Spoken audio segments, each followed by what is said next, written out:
Hello friends, operator Starsky with a daily update from Kiev, Ukraine.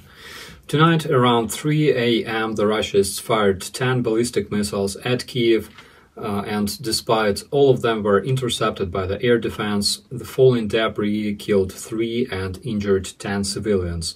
Unfortunately, it was confirmed that at least one child was killed by the Russians. The child was only 10 years old. Before not-so-clever people start a ridiculous conversation that we should not intercept missiles and everything will be fine, no, the Russians should not fire missiles and everything will be fine.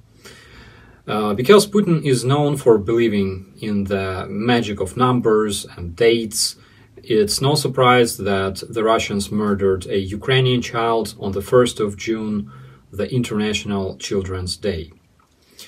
According to the open source analysis, the overall number of the Russia's long-range missiles is approximately 700.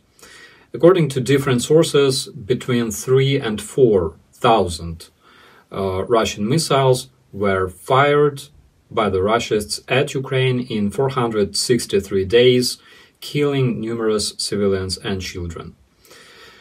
As soon as the Russian missiles hit sleeping citizens of Kiev, several explosions were heard in the Russian Shebekino, Belgorod Oblast, and the Russians reported that unrecognized third party with tanks attacked the Russian terrorists in the area. The Russian citizens still have no idea why, after 463 days of launching missiles and drones from Belgorod, bad things are happening there. Together with the Prosecutor General of the International Crime Court, the desperate Russian terrorists issued arrest warrants on generals Budanov, Zaluzhny and Starsky.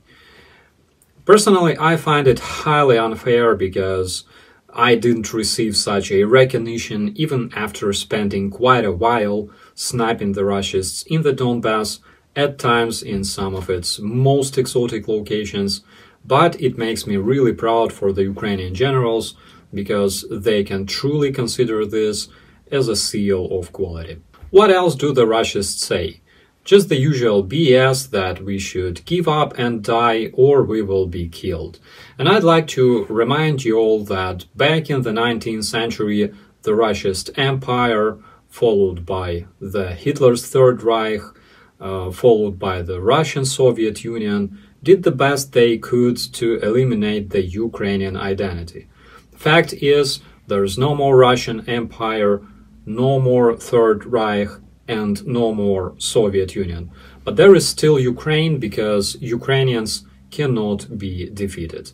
Our desire to live is much stronger than whoever's desire to kill us. And also, I'm very proud to say that we have a lot of friends, and this means a lot. My name is Operator Starsky. As always, be safe.